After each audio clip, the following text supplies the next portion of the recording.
सबसे पहले फोन लगाती है, काकी जी जल्दी आ जाओ, अम्मा जा रही, फूफा जी तुम आ जाओ, चाची जी तुम आ जाओ। सारे घर के लोग इकट्ठे, जो डोकरी मर रही है, जो बुढ़ा बुढ़ी मर रहे हैं, जो बुजुर्ग मर रहे हैं, उनके पलंग के आसपास सब खड़े हो जाते हैं, सब रोते हैं।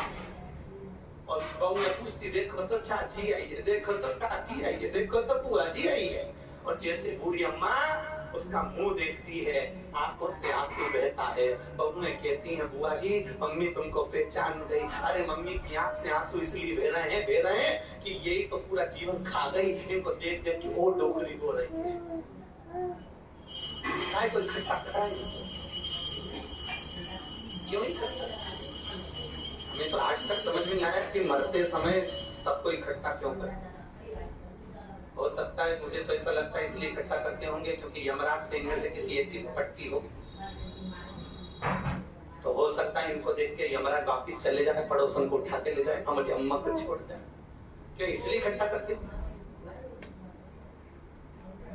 शास्त्र कहता है मरते समय परिवार वालों को क्यों बुलाया जाता है? डॉक्टर अपना काम करे, वेद अपना काम करे, आपका फर्ज है मरने वाले के मुख से भगवान का नाम नहीं निकलता। मरने वाले की इंद्रियां काम करना छोड़ देती हैं। क्यों? गरुड़ पुराण कहती है हजारों बिच्छुओं एक साथ डंक मारे इतनी तकलीफ होती है, और इतनी तकलीफ में भगवान का भजन नहीं होता। तड़प रहा है जीव, तड़प रहा है, इतना तड़प रहा है कि इंद्रियां अपना अपना काम छोड़ देती हैं। यहाँ तक शास्त्र कहता है कि बिस्तर पर पड़े हुए गंदगी तक उड़ जाती है, इतना दर्द इतना कष्ट होता है। तो क्या करना चाहिए? जब सबको फोन लगाकर बुलाया है, उसका कारण केवल इतना सा है कि डॉक्टर अपना काम करे। जब किसी के प्राण छूटे उसके सामने जाकर खड़े मत होइए साहब, उसके पास बैठकर सीताराम, राजा राम, कृष्ण, शिव का नाम लीजिए। क्यों? मरने वाला भजन नहीं कर सकता तो क्या हुआ? कानों से श्रवण करेगा तो भी मर जाएगा, इसलिए इकट्ठे करेगा। तुम्हारे मुंह देखने के लिए नहीं कि इनको देखते और मर जाए, बाकी भी नरक में पड़ जाए।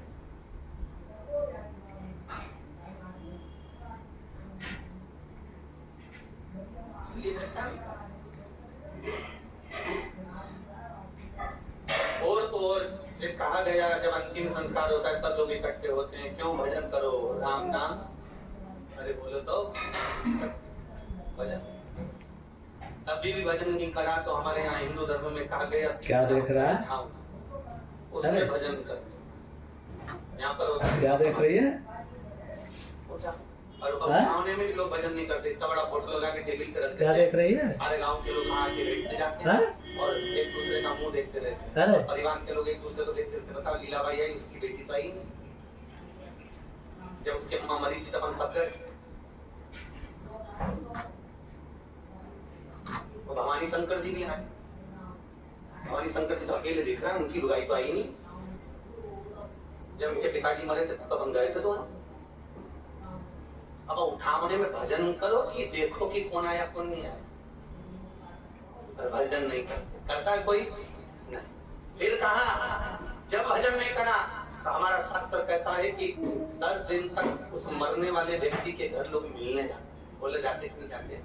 पर दुनिया के लोग मिलने इसलिए जाते हैं कि लोग वहां बैठ के भजन करें, पर भजन बहुत कम करते हैं। जाते सी पूछते हैं कैसे मरा। अब सबको मालूम है ऐसे मरा, फिर भी उससे पूछ रहे हैं। वो बेचारी रो रो के मक्का की 2 रोटी खाई, कड़ी के साथ तू चूर चूर के खाई, और इतने प्रेम से रात को मेरे से बातचीत करी। मेरे को रात को 1 बजे बोले मुझे पानी दे दे, मैंने पानी दिया जी। सवेरे तो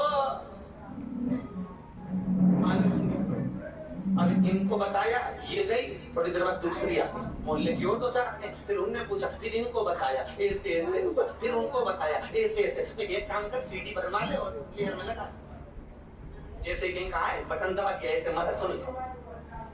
गरुड़ पुराण कह रही है कि मरने वाले के घर इसलिए जाया जाता है कि भजन करो। 10 दिन तक जीवात्मा उसकी अटारी पर रहेगी। पुण्य करो, इस समय करो। उस समय पर तुम कोई पाठ नहीं कर सकते, उस समय पर तुम कोई भगवान की सेवा नहीं कर सकते। इसलिए शास्त्र कहा कलियुग केवल नाम भजन, उसको मिलेगा वो तरेगा।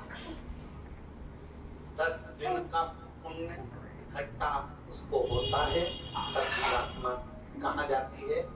सुख और दुख को भोगने के लिए कितने दिन तक भोगती है? गरुड़ पुराण कहती है 18 दिन तक वो जीवात्मा भोगती है। कितने दिन? 18 दिन भोगने के बाद वो जीवात्मा को धान के खेत में डालेगा। काय के खेत में? धान, चावल। धान के खेत में जीवात्मा को पटका जाता है उसको सुख दुख का भोग भोगने के बाद। जब वो धान के खेत में पड़ती है, इसीलिए हमारे यहाँ शास्त्र कहता है, वैष्णव धर्म कहता है कि एकादशी के दिन चावल मत खाओ। कहा कि नहीं कहा?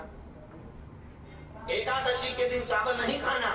और वैष्णव धर्म में विष्णु पुराण में लिखा है कि एकादशी को चावल मत खाओ और द्वादशी के दिन पहला दासा मुख में चावल का जाना जरूरी है। क्यों भैया? वेदव्यास जी या विष्णु पुराण में लिखे एकादशी को चावल मत खाओ और द्वादशी को चावल का गासा जरूर खाइए।